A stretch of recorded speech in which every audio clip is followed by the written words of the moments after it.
Sir आपके पास question है question number 11 और क्वेश्चन 11 में आपके पास सर लिखा हुआ है the following information relates to Jafri holdings non current assets of computer equipment.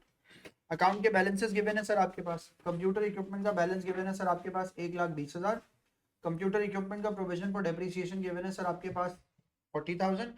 Purchase and sales of computer equipment given है। फिर आपके पास वैल्यूज देखिए आपके पास कॉस्ट भी गिवन है और पीएफडी भी गिवन है, बट इंफॉर्मेशन कहीं मिड से गिवन है।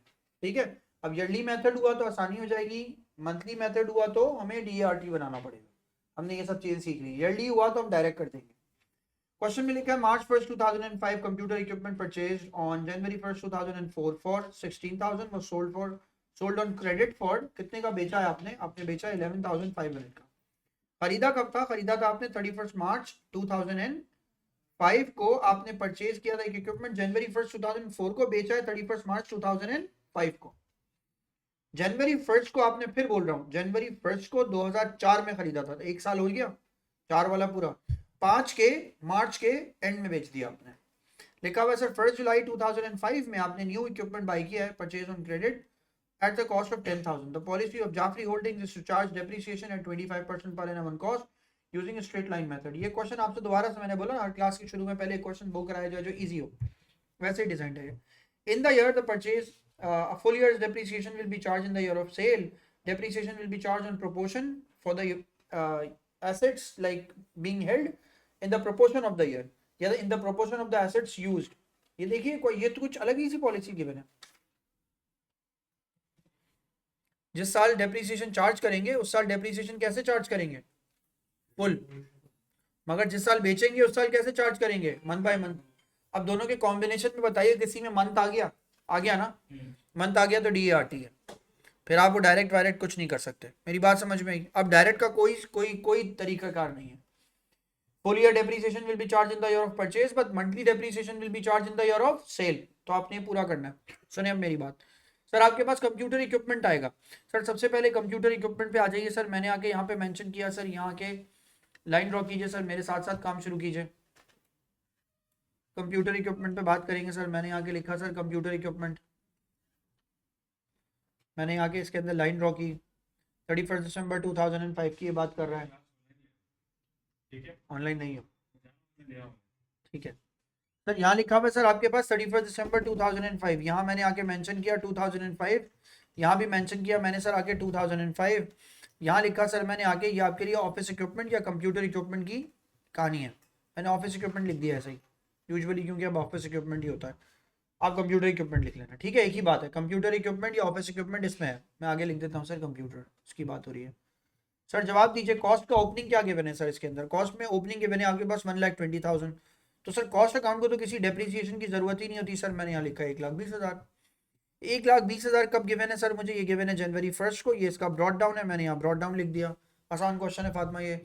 सर उसके बाद वजाहत इसमें क्या लिखेंगे आके, आपने जो एडिशन की हुई है क्वेश्चन में देखें, आपने जो एडिशन की हुई है वो कितने की हुई है? एडिशन आपने की हुई है सर 10,000 की। कब की हुई है? जुलाई 1st 2005 में। जुलाई 1st 2005 को एडिशन हुए, मगर क्या? Purchased on credit. बैंक से तो नहीं किया है। बैंक से नहीं किया तो इसका मतलब है सर आप यहाँ पे आके क्या मेंशन करेंगे? या मेंशन करेंगे, नाम नहीं गिवन तो यहाँ के मेंशन करेंगे, वो चीज़ आपके लिए क्या हो जाएगी? अकाउंट्स या ट्रेड पेबल। क्या अमाउंट आएगा बोलिए दोबारा से? 10,000। 10,000 ना, राइट? क्वेश्चन तो देखो यार, 10,000 है 12,000 है? 10,000। डेट बताओ। क्रेडिट पे खरीदा है 1 जुलाई। सर यहाँ लिखेंगे आगे आपके पास क्या आ जाएगा? जुलाई 1st। फिर सर किस डेट पे आपने बेचा है? सर आपने मार्च की 31st को एक एसेट बेचा है। मार्च की 31st। मुनीब यार अपना माइक जरा बंद कर लो, वो इको हो रहा है उससे। मार्च की 31st को यहाँ पे लिखेंगे आके। तो यहाँ मैंने लिखा सर आके आपके पास क्या आ जाएगा? यहाँ आ जाएगा आपके पास डिस्पोजल। तो सर आपके पास यहाँ पे डिस्पोजल की वैल्यू आएगी। तो अब यहाँ पे लिखते हैं सर आके डिस्पोजल को। देन यहाँ वैल्यू आ जाएगी सर आपके पास 16,000। मैंने यहाँ लिख दिया 16,000। अब सर उसके बाद देखिए क्वेश्चन में 31 मार्च को बेचा, रिपीट कर रहा हूं मैं सर, डिस्पोज किया है। तो उसके बाद आपके पास जब आपका पूरा ईयर एंड हो जाएगा तो क्या लिखा आएगा? डिसंबर 31st। डिसंबर 31st को क्या वैल्यू आएगी? यहाँ पे बैलेंस सीडी। सर जरा ऐड कीजिए 1,30,000। 1,30,000 में से 16,000 को माइनस कर दीजिए। सर जवाब दीजिए आपके पास क्या वैल्यू आएगी? 1,14,000। सर यहाँ मैंने मेंशन किया 1,14,000। तो मैंने यहाँ पे भी आके लिखा सर आके इसके अंदर 2006, यहाँ भी मेंशन किया मैंने इसके अंदर आके 2006, यहाँ मेंशन किया मैंने सर जनवरी 1, यहाँ मेंशन किया सर मैंने balance brought down. Sir balance brought down की वैल्यू चेक करें सर, आपके पास क्या आ रही है 1,14,000, राइट, लिख लें। किसी भी किस्म के डेप्रीसिएशन की जरूरत कॉस्ट के अकाउंट को नहीं होती, सीधा सीधा अकाउंट है, बना लिया मैंने, डन। नवीरा हो गया।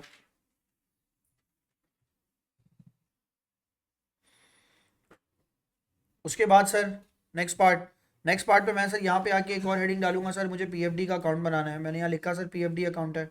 अब सर सुने, पीएफडी अकाउंट के लिए सर मैंने यहाँ पे आके मेंशन किया, पीएफडी अकाउंट के लिए मैंने मेंशन किया। अब मैं सबसे पहले क्या करूँगा बोलिए, वैल्यूज वगैरह कैलकुलेट करूँ या पहले फॉर्मेट कंप्लीट करूँ? फॉर्मेट। सर फॉर्मेट कंप्लीट करेंगे तो सबसे पहले आके लिखेंगे 2005, यहाँ मेंशन करेंगे सर आप आके इसके अंदर जनवरी 1, यहाँ मेंशन करेंगे सर आप आगे इसके अंदर ब्रॉट डाउन दिसंबर की 31 को। सर यहाँ पे आएगा आपके पास इनकम स्टेटमेंट 2005 में, सर आपके पास यहाँ पर आएगा सबसे पहले मार्च, और मार्च की 31 को सर मैंने कर दिया डिस्पोज। फिर सर दिसंबर की 31 को सर यहाँ पे फाइनली मेरे पास क्या आएगा, बैलेंस सीडी। मैंने सर यहाँ तक इन वैल्यूज को यहाँ पे छोड़ दिया, डिस्पोजल। अब वैल्यू निकालूंगा, सीडी पढ़ो, बीडी पढ़ो, इसका क्वेश्चन में 1,20,000 के नीचे वैल्यू क्या है 40,000। सर मैंने यहाँ लिखा कि आपकी वैल्यू यहाँ पे कितनी आ रही है, आपकी वैल्यू आ रही है यहाँ पे 40,000, राइट। अभी अभी मैंने आपसे कहा सर ये डीआरटी से सॉल्व होगा, अभी अभी कहा, क्योंकि मंथली है। ये सिर्फ आपको याद दिलाने के लिए, आपको मुश्किल नहीं होगी क्वेश्चन में कोई, आपने बस अब एक बात को फिक्स कर लेना जहन में, मंथली पॉलिसी है, डीआरटी बनाना है। सर हमने सबसे पहले लिखा DART, बहुत ईजी, कोई प्रॉब्लम नहीं। फिर मैंने लिखा सर एक आपके पास क्या आएगा, एक आपके पास आएगा प्रीवियस ईयर। मैंने सर यहाँ के लिखा, एक आगे आपके पास क्या प्रीवियस ईयर। एक मैंने लिखा सर यहाँ के मैंने मेंशन किया इसके अंदर आके करंट ईयर, ये भी मैंने सर इसके सामने यहाँ पे मेंशन कर दिया। सर यहाँ मैंने सारी लाइंस इसके अंदर यहाँ पे ड्रॉ कर दी, और यहाँ भी सर मैंने यहाँ के डिस्पोजल यहाँ तक लिख लिया सर मैं।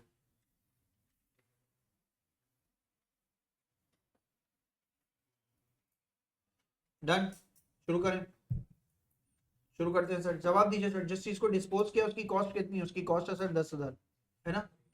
खरीदा कब है, डेट पढ़े 1 जनवरी 2000 पढ़िए 1 जनवरी 2004 को। यहाँ देखिए सर, यहाँ लिखा हुआ है जो चीज आपने 16,000, सर 16,000 जिस चीज को बेचा उसकी कॉस्ट कितनी है 16,000। कब खरीदा है 1 जनवरी 2004, तो 2004 को तो फुल चार्ज होगा। सर चार्ज किस हिसाब से होगा, 25% on cost, straight line method है। सर जरा 16,000 पे 25% निकाल लीजिए। तो सर पहले साल का आंसर, प्रीवियस ईयर का आंसर तो 4,000 आ गया, प्रीवियस ईयर डायरेक्ट लिख दिया सर भाई 2004। हाँ टोटल मतलब तो 2004 तो एक साल हुआ ना इसको, ये इसका प्रीवियस ईयर है। Sir addition remaining assets total को कुछ भी नहीं लिखते हैं, क्रॉस कर दिया मैंने। अब जो ये करंट ईयर है, क्वेश्चन एक यूनिक क्वेश्चन है। ये कह रहा है इस साल ईयरली पॉलिसी नहीं अप्लाई करेंगे, जिस साल आप बेचेंगे, जिस साल आप बेचेंगे उस साल आप क्या चार्ज करेंगे, मंथ बाय मंथ। तो अगर 16,000 का 25% 4,000 है, तो अब 4,000 का जो कि पूरा ईयर है, मैं लिखता हूं सर जो 4,000 है उसको मल्टीप्लाई बाय अब 3 अपॉन क्या कर देंगे 12। अब 3 महीने मार्च तक, जैन फेब मार्च, मार्च तक का आंसर आपके पास कितना आएगा, आपके पास आंसर आएगा 1,000। आ रही है बात समझ में? सर ईयरली पॉलिसी में तो यहाँ क्रॉस लग जाता है, तो ईयरली नहीं है ना, मंथली पॉलिसी है। बात समझ आई? अब मैं आया एडिशन में। क्वेश्चन में देखें एडिशन कितने का किया आपने, सर एडिशन किया आपने क्वेश्चन में 10,000 का, तो अच्छा ये एडिशन 10,000। सर 10,000 पे आप कितने % चार्ज करेंगे, 25। सर ये देखूं कब से चार्ज किया है, कितना चार्ज करूंगा, नहीं, क्यों, ईयरली है, जिस साल खरीद रहे हैं उस साल के लिए ईयरली है। इन the year of purchase full year depreciation charge करनी है। मेरी बात समझ में आई? बेशक मैंने कभी भी खरीदा हो। सर ये कहाँ पे लिखा हुआ है, क्वेश्चन को पढ़ें, लिखा हुआ है sir in the year of sale depreciation will be charged on proportion of the assets, in the year of purchase depreciation will be charged on full years basis। आ रही है बात समझ में? ये लिखा हुआ है इसमें। तो सर अब जवाब दीजिए, 10,000 का अगर मैंने 25% निकाल लिया तो इसका आंसर मेरे पास क्या आ जाएगा सर, 2,500। अब रिमेनिंग एसेट्स के लिए काम करते हैं। तो सर ब्रॉड डाउन में से आप सबसे पहले क्या माइनस करेंगे सर, डिस्पोजल। ब्रॉड डाउन कितने की गिवन है, 1,20,000 की। डिस्पोजल कितने का है सर, 16,000 का। माइनस कर देंगे तो क्या आ जाएगा, 1,04,000। अब 1,04,000 को सर मल्टीप्लाई बाय आप कितने % करेंगे सर, मल्टीप्लाई बाय आप इसको 25% करेंगे। सर आंसर निकालिए इसको जरा, क्या आंसर आ रहा है सर इसका? 26,000 लिख लीजिए सर। 1 मिनट में जरा स्क्रीन शेयर कर दूं, स्क्रीन मेरी ऑफ हो गई। Remaining asset sir brought down of cost minus disposal of cost, दोनों कॉस्ट कॉस्ट से माइनस होंगे। तो सर 1,20,000 में से 16,000 को माइनस करके 25% अप्लाई कर दें। आंसर बताइए। 26,000 सर, इसका आंसर आ गया आपके पास 26,000। अब सर सुने, इन दोनों को प्लस करेंगे आंसर कितना आएगा? 5,000। इन तीनों को प्लस करेंगे आंसर कितना आएगा? 29,500, 29,500। तो सर आई एस की वैल्यू आपने क्या लिखी? 29,500। डिस्पोजल की वैल्यू आपने यहाँ पे क्या लिखी सर? 5,000। तो 40,000 में 29,500 को प्लस करके 5,000 को आप इसमें से क्या कर दीजिए? माइनस। आंसर चेक कीजिए। 64,500 सर, ये इसका आंसर आ गया। बस अगर आपने ये टेबल बना लिया नीचे का, ऊपर की सारी वैल्यूज खुद ब खुद आ जाएंगी। ये जो करंट ईयर वाला है ये मेरा इनकम स्टेटमेंट है पूरा, और ये जो मेरा डिस्पोजल वाला एरिया है, ये वाला पूरा एरिया, ये एरिया सर मेरा पूरा डिस्पोजल में चला जाएगा। डी इज डिस्पोजल, उसका टोटल डिस्पोजल में चला गया। करंट ईयर का डेप्रिसिएशन टोटल किस में चला गया? इनकम स्टेटमेंट में चला गया, और आंसर आ गया। बात समझ में आई? इजी सा है ये बहुत। अगर आपको समझ में आ जाए तो ये सबसे इजी टेक्निक है क्वेश्चन को सॉल्व करने की। बात समझ आ गई है? अब सर उसके बाद आगे बढ़ते हैं। डन, सारी वर्किंग कर ली। अभी आ रहा है ना डिस्पोजल में, डिस्पोजल में लिखेंगे क्रेडिटर का। हाँ लेकिन नाम नहीं है ना यहाँ पे गिवन, हम अकाउंट से भी लिख देंगे। अब सुनिए सर, अब डिस्पोजल का अकाउंट बनाना है मैंने सर। मैं यहाँ आया सर, मेरा डिस्पोजल का अकाउंट अब यहाँ पे डेवलप होगा।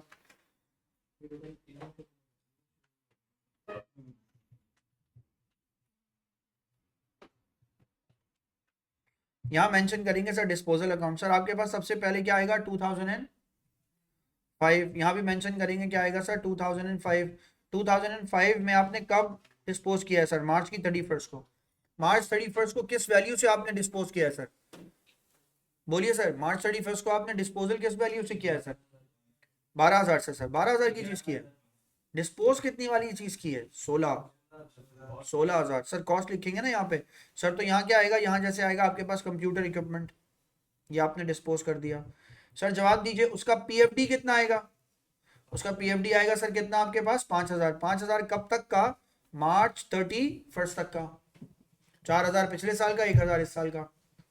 सर जवाब दीजिए, इसी चीज को आपने मार्च 31st को बेचा है, तो नवीरा कितने का बेचा है? आपने बेचा है किसी क्रेडिटर को जो है अकाउंट्स पेबल आपके लिए। आपको उसका नाम नहीं पता, क्वेश्चन में नहीं गिवन। हाँ आपने उसको बेचा कितने का है हुसैन? चेक करो कितने का बेचा है। 11,500 का। 11,500 का आपने बेच दिया। सर जवाब दीजिए, आपको फायदा हो गया नुकसान हो गया? फायदा हो गया सर। सर फायदा हो गया, तो इसका मतलब है टोटल वैल्यू कितनी आ रही है? 16,500।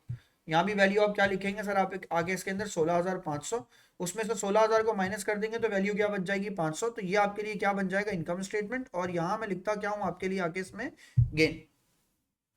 आ रही है बात समझ में? मैंने गेन यहाँ पे मेंशन कर दिया।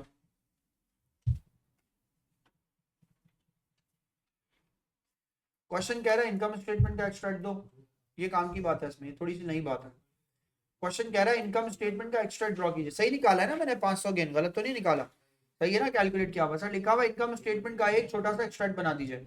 इनकम स्टेटमेंट का एक्सट्रैक्ट बनाने का मतलब है कि क्वेश्चन कह रहा है कि आपके पास एक गेन है और डेप्रिसिएशन आपके पास एक्सपेंस है। सर नहीं समझ में आई बात? आपके पास डिस्पोजल का गेन है और डेप्रिसिएशन आपके पास एक्सपेंस है। तो इसका मतलब है इनकम स्टेटमेंट में आप सबसे पहले आगे जिस हेडिंग की को मार्क करेंगे वो आएगा, ऐड करेंगे आप इसके अंदर क्या? Other income. अदर इनकम में आके आप सबसे पहले नीचे एक चीज मेंशन करेंगे कि आपके पास गेन ऑन डिस्पोजल है। गेन ऑन डिस्पोजल सर आपके पास कितना है? गेन ऑन डिस्पोजल सर आपके पास 500 है। फिर सर आप इसके अंदर लेस करेंगे एक्सपेंसेस। टोटल तो कर नहीं सकते, लिख के छोड़ेंगे एक्सपेंसेस। और एक्सपेंसेस में आप सबसे पहले इसके अंदर क्या लिखेंगे सर? डेप्रीसिएशन मैंने मेंशन किया, और डेप्रीसिएशन का भी एक्सपेंस चेक कीजिए। इस साल का डेप्रीसिएशन एक्सपेंस कितना है? 29,500। बिल्कुल सही सर, 29,500। तो ये सर ये मेरा डेप्रीसिएशन एक्सपेंस है 29,500 का। इसका टोटल कर देंगे तो वैल्यू आ जाएगी आपके पास कितनी सर? 30,000। इसकी टोटलिंग की जरूरत नहीं है क्योंकि बाकी एक्सपेंस नहीं है। यहां तक काम कर दिया बस, बहुत है, इतना एक्सपेक्ट बहुत है। 1 मार्क 2 मार्क हार्डली 2। वैसे तो मेरे ख्याल अभी जितना काम है 1। दो कर लोगे, एक डिस्पोजल का और एक डेप्रिसिएशन का मार्क दे दिया उसने तुम्हें। एक्सट्रैक्ट आते हैं, थोड़े से और होते हैं उसमें चीजें। लिखा हुआ है distinguish between capital expenditure and revenue expenditure. What is the difference? An expense incurred for, हाँ, एसेट, या मैं कहूं expenses incurred for more than 1 year, क्या होते हैं वो? Capital expenditure. Expenses incurred for less than 1 year, वो क्या होते हैं? Revenue expenditures are recorded in income statements. Capital expenditures are recorded in balance sheet. आ रही है बात समझ में? दो दो बताए मैंने। कैपिटल एक्सपेंडिचर्स आर रिकॉर्डेड या are incurred for more than 1 accounting period and they are recorded in balance sheet, statement of financial position में रिकॉर्ड करते हैं। एसेट को खरीदा मैंने, कहाँ रिकॉर्ड करूंगा? इनकम स्टेटमेंट में, बैलेंस शीट में? बैलेंस शीट में। मैंने बिल्डिंग खरीदी, कहाँ रिकॉर्ड करूंगा जोहेर? इनकम स्टेटमेंट में, बैलेंस शीट में? बैलेंस शीट में। बिल्डिंग पे डेप्रीसिएशन चार्ज किया, कहाँ रिकॉर्ड करूंगा? आप इनकम स्टेटमेंट में। उसका डेप्रीसिएशन इनकम स्टेटमेंट में। यानी पहले आप किसी एसेट पे कैपिटल एक्सपेंस करते हैं, फिर उस कैपिटल एक्सपेंस में से थोड़ा थोड़ा करके रेवेन्यू एक्सपेंस करते हैं। तो सबसे पहले ये दो दो बातें लिख लें ये बात। Capital expenditure is one which is incurred for more than 1 accounting period and recorded in statement of financial position, whereas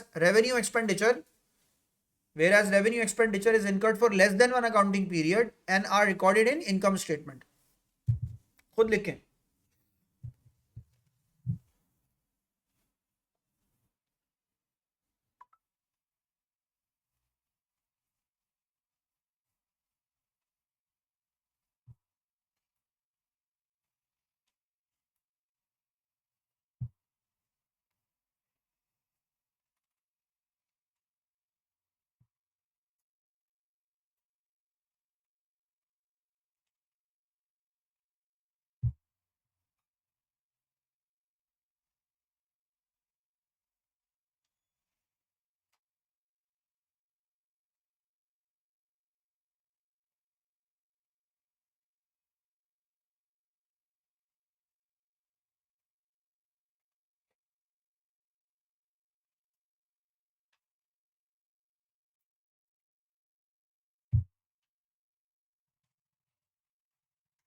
done.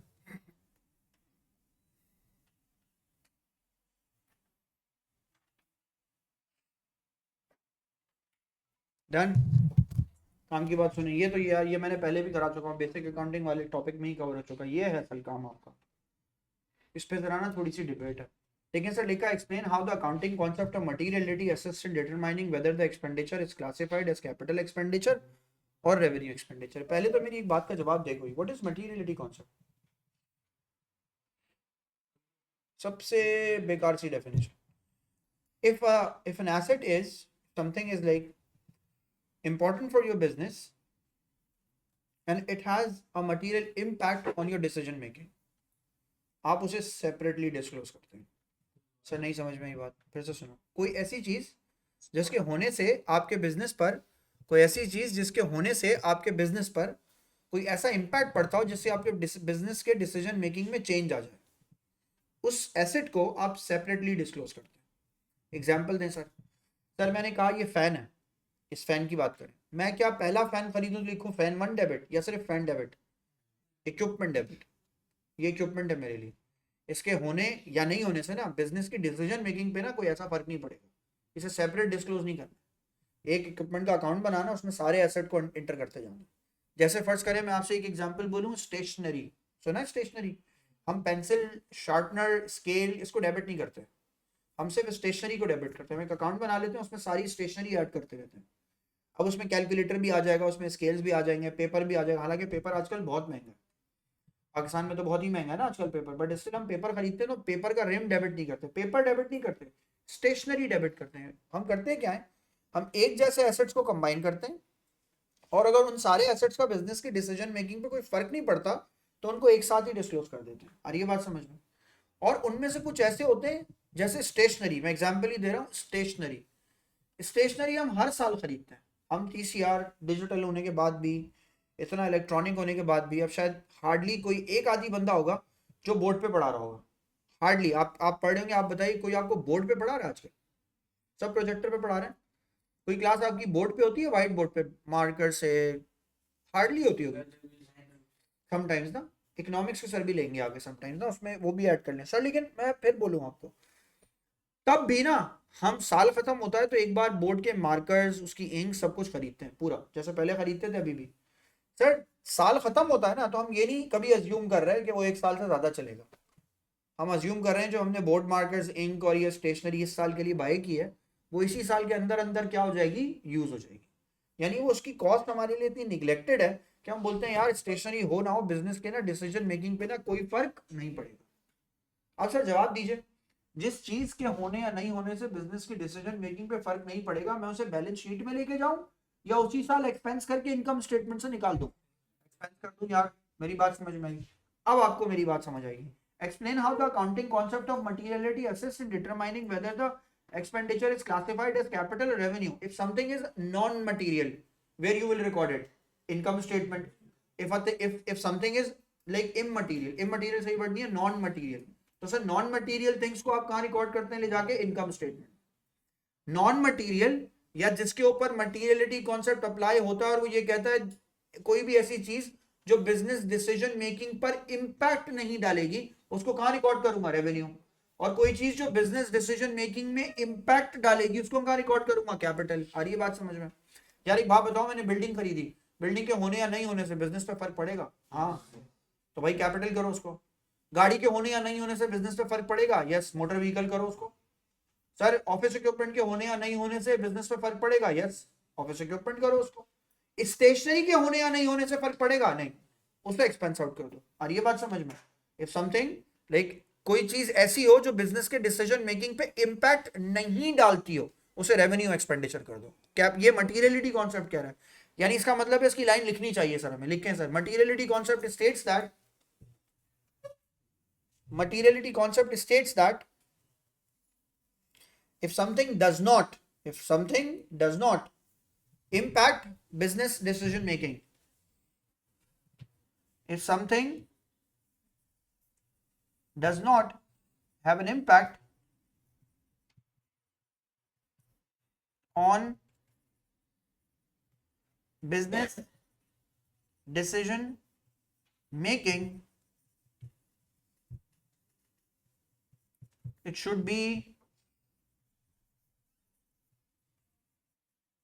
be recorded as, क्या करना चाहिए? रेवेन्यू या कैपिटल? नहीं करे जो, उसको कहां रिकॉर्ड करना चाहिए सर? उसको रिकॉर्ड करना चाहिए रेवेन्यू एक्सपेंडिचर में। तो वाइस वर्सा क्या हो गया? वाइस वर्सा ये हो गया, जो मटेरियल इंपैक्ट डालता है उसको कहां रिकॉर्ड करें आप? कैपिटल में, और सेपरेटली डिस्क्लोज करें।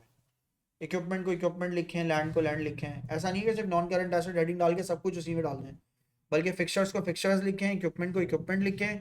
बात समझ में आ रही है मेरी? कभी कभी देखा है ना, फिक्सर्स एंड फिटिंग साथ लिखते हैं, उसका मतलब है दोनों मिला के कोई चीज बन रही है, एक का कोई इतना बड़ा इंपैक्ट नहीं है। आ रही है बात? हम अकाउंट में कम, इसीलिए कभी कभी हम motor vehicle and equipment combine कर देंगे, उसका मतलब है इन दोनों को मिला के बिजनेस का इंपैक्ट पड़ रहा है इसका। आ रही है बात समझ में? ये बहुत आगे की बात है अभी, ये क्या किसकी हेड क्या रखना है, ये बेसिक इंपॉर्टेंट बात है। अगर डिसीजन मेकिंग पे इंपैक्ट डाल रहे हैं तो कैपिटल, नहीं डाल रहा तो रेवेन्यू। अब चलें सर आगे। Evaluate whether it would be prudent to consider training cost. Training cost, is it training cost, is it a capital expenditure? मैंने फातिमा को बहुत अच्छा जो है ना वो खाना पकाना सिखाती है। एग्जाम्पल, फातिमा ने अगले दिन जो है वो मेरा रेस्टोरेंट छोड़ा और कहीं और जाके शेफ लग गई। It's a failure for me, sunk cost हो गई मेरी। मैंने वजाहत को बहुत अच्छा जो है वो उर्दू का शेर लिखना सिखा दिया। वजाहत भाई की सुपर बेहतरीन किस्म की ट्रेनिंग हुई। वजाहत भाई मेरे साथ बाउंड थोड़ी है, कल छोड़ दिया मैंने, मुझे खत्म। बात समझ में आई? ये जो आपको छोड़ दिया फिर दर्दनाक सुनाई दे रहा है मेरी आवाज में जो दर्द है, तो जवाब दीजिए जो मेरी ट्रेनिंग की कॉस्ट है वो क्या हो गई? वो सिंक हो गई ना, संक कॉस्ट है वो। जवाब दें, ट्रेनिंग की कॉस्ट को कैपिटलाइज करना चाहिए, संक कर देना चाहिए? संक है, हर संक कॉस्ट रेवेन्यू एक्सपेंडिचर होती है। जैसे रिसर्च एंड डेवलपमेंट में रिसर्च की कॉस्ट संक होगी। रिसर्च फेल भी हो सकती है, सक्सेसफुल भी हो सकती है। सक्सेसफुल हो गई तो प्रोडक्ट डेवलपमेंट में चली जाएगी। मैंने कहा एक प्रोडक्ट पे रिसर्च की गई, वो रिसर्च सक्सेसफुल हो गई तो भाई प्रोडक्ट बनाओ, डेवलप करो। डेवलपमेंट की कॉस्ट, अगर डेवलपमेंट भी सक्सेसफुल हो गई तो कैपिटल एक्सपेंडिचर, वरना रिसर्च की कॉस्ट क्या है? संक। यानी कंपनी कस्टमर से रिसर्च के पैसे नहीं ले सकती। मेरी बात समझ रहे हैं? रिसर्च के पैसे नहीं ले सकती, रिसर्च कंपनी का एक्सपेंस है, रेवेन्यू एक्सपेंडिचर। अब पढ़ें, evaluate whether it would be prudent to consider training costs for staff to use as new equipment as capital expenditure और रेवेन्यू एक्सपेंडिचर क्या होता है sir? Revenue expenditure it is what? It is a some cost to business, यानी training की cost. इस mug को बनाने के लिए मैंने कुछ लोगों को इस मग के बनाने की कारीगरी सिखाई, अगले दिन जा सकते हैं यार वो मुझे छोड़ के, मैं मग की प्रोडक्ट के अंदर से उस कॉस्ट को कवर करूंगा नहीं, बिजनेस अपने ऊपर इसको एज एन एक्सपेंस ट्रीट करेगा। बात समझ में आई? It is an expense to business. और कौन सा एक्सपेंस? It's a revenue expenditure to business. It is a some cost that will be treated as an operating expense. आप इसे ऑपरेटिंग एक्सपेंस ट्रीट कराएंगे, ये कैपिटल एक्सपेंडिचर नहीं होती कभी। और आपने आज तक कभी बैलेंस शीट के अंदर नॉन करंट एसेट में ट्रेनिंग देखा है? ट्रेनिंग हो भी नहीं सकता वहां पे, वो बंदा आपसे बाउंड ही नहीं है। एक और बात, मैंने अनीक को गाना गाना सिखा दिया, बहुत ही बुरा गाएगा ये, लेकिन ये कि मैंने अनीक को गाना गाना सिखा दिया। अब जवाब दें, गाना गाना सीख गए। अब ये मेरा एसेट है या गाना गाना अनीक का एसेट है? ये तो उसकी क्वालिटी हुई ना, मेरी थोड़ी हुई। तो मैं तो जिस चीज को ओन करता हूँ उसको एसेट बोलूंगा ना, ट्रेनिंग को मैं ओन ही नहीं करता। मेरी बात समझ गए? ये भी एक उसकी लॉजिकल रीजनिंग है ये इसकी। चलें सर आगे बढ़ें। Question number 12 homework question number 12 आप घर जाके करेंगे। क्वेश्चन नंबर 12 आपका होमवर्क है,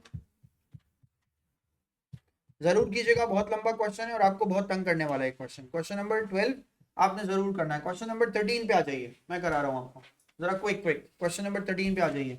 Sara runs a wholesale business. An extract from a statement of financial position at 31st December 2009 shows motor vehicle की cost है 3,71,000, motor vehicle का accumulated depreciation है 1,30,000. During the financial year ended 31st December 2010, the following transactions took place.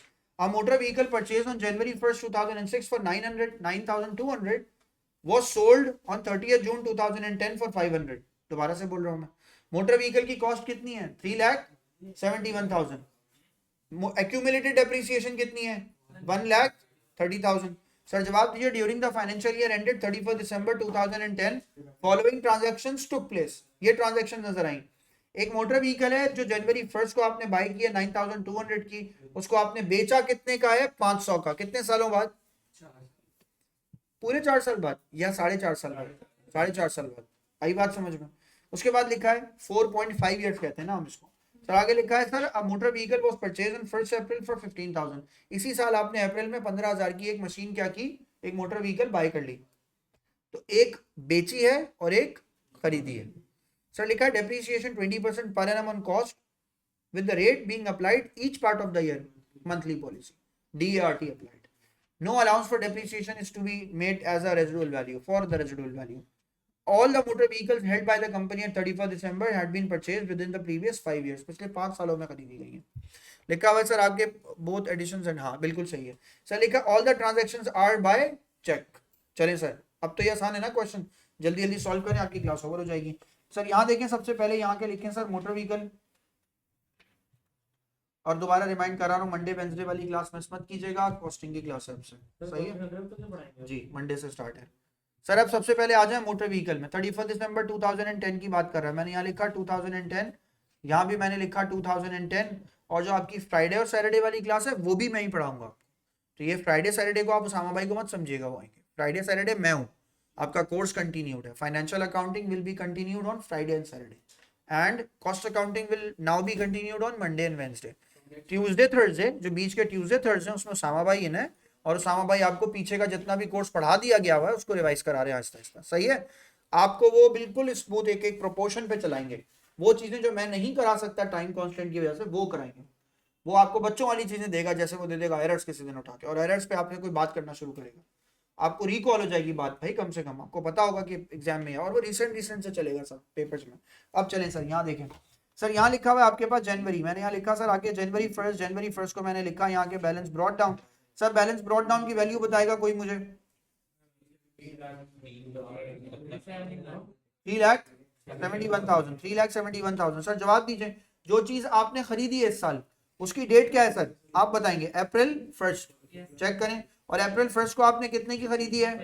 15,000 की। यहाँ क्या लिखेंगे आके? Bank. अब आई होप सो सबको समझ में आ रहा होगा क्या कर रहे हैं सर, फातिमा समझ आ रहा है ना, इजी सा है सर। यहाँ लिखा मैंने आके 15,000 और 371। सर आंसर क्या लिखेंगे? 3,86,000। यहाँ भी क्या लिखेंगे सर आप आगे? 3,86,000। सर जवाब दीजिए, जिस टाइम पे आपने बेचा है वो डेट क्या है? जून 30 या जुलाई 1? कब बेचा है? जून की 30 को। आपने 2010 में जून 30 को बेचा है कुछ, और जो बेचा है उसका क्या लिखेंगे यहाँ पे आके? डिस्पोजल। सर जवाब दीजिए, डिस्पोजल की वैल्यू कितनी है सर? डिस्पोजल की वैल्यू कितनी है? 500? नहीं भाई गलत। हाँ थैंक यू, अभी पिटाई हो जाती है वरना आधे से ज्यादा होंगी सर। कॉस्ट है, कॉस्ट का अकाउंट है, कॉस्ट माइनस करना है भाई।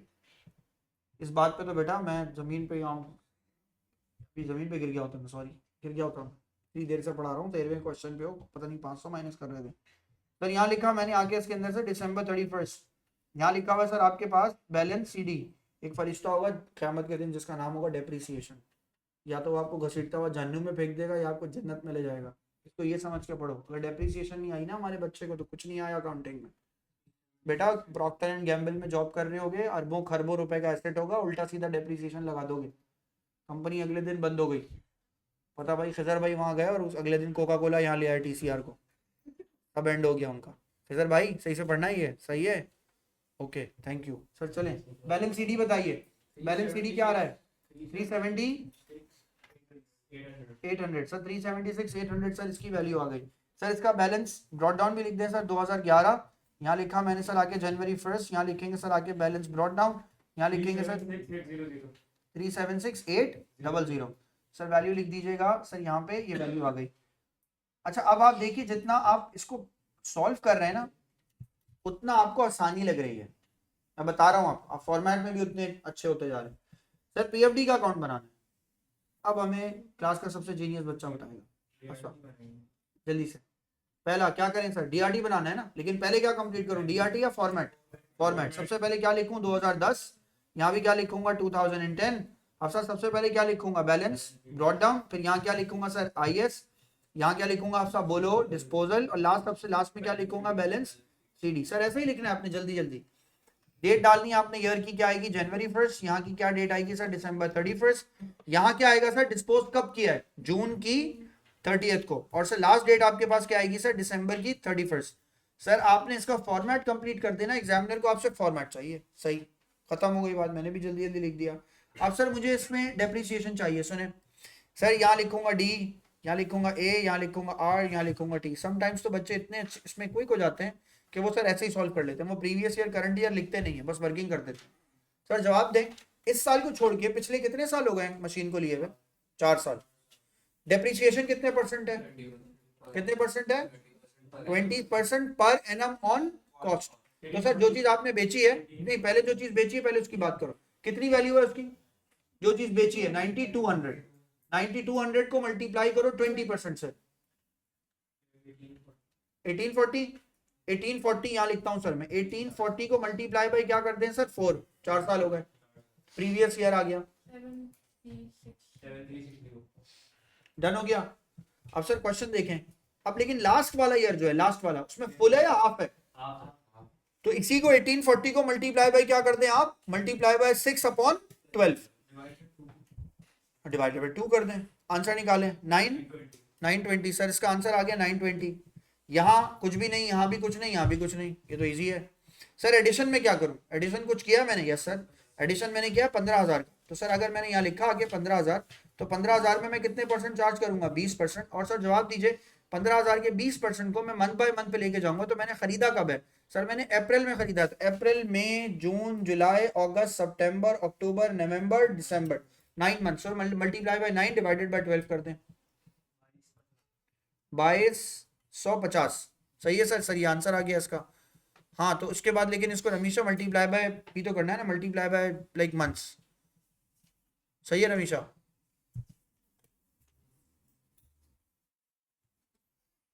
डन। अब आगे बढ़े sir, remaining assets. Remaining assets के लिए सर 371 में से 92 को क्या कर दें? माइनस। 371,000 माइनस 92,000 मल्टीप्लाई बाय 20%, क्या आंसर आ रहा है?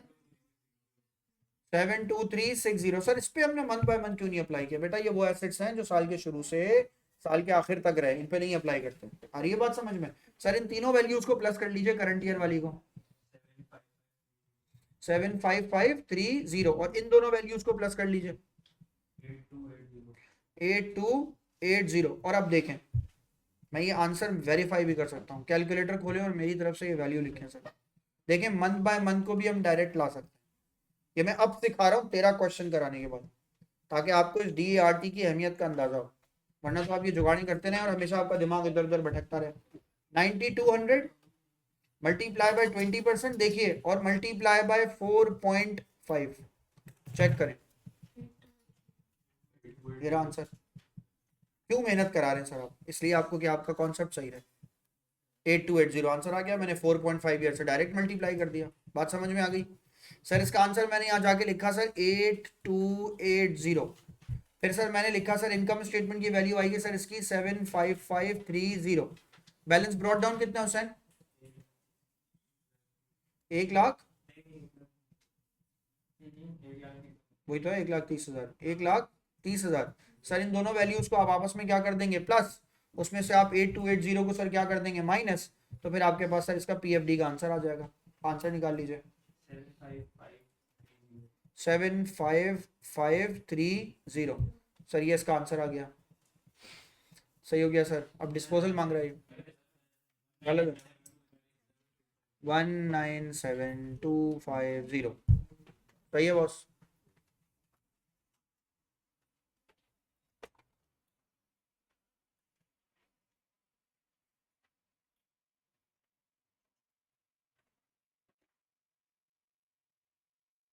डन, आगे बढ़े, डिस्पोजल पे आते हैं सर। सर जी जी जी, 1 मिनट, टिक टॉक टिक, हाँ बोले बोले, डन हो गया। चले सर यहाँ आ जाए, डिस्पोजल का अकाउंट, और ये हमें जोहेर बताएगा सर। डिस्पोजल के अकाउंट की वैल्यू बताएगा जोहेर हमें, भाई सब रेडी रहें, सब लोग बताएंगे। सर कौन सा ईयर है? 2010। सर 2010 का कौन सा मंथ है जब आपने डिस्पोज किया है? जून की 30th को, जून की 30th को सर क्या चीज डिस्पोज की है? क्या चीज? Motor vehicle. कितने वाली मोटर व्हीकल डिस्पोज की है? 9200 वाली। सर डिस्पोजल पे पीएफडी कितना चार्ज किया आपने? डिस्पोजल पे पीएफडी कितना चार्ज किया? 82, बोलो ना यार, 8280, 9200 फिर 8280। फिर सर जवाब दीजिए, क्या आपने ये एसेट बेच दिया? यस। कितने का बेचा? 500। तो नुकसान हो गया ना सर ये तो। 420 जो लोग हैं ना उनके पास ये लॉस आया सर, लॉस आ गया सर 420 का। 420 का सर आपके पास लॉस हो गया।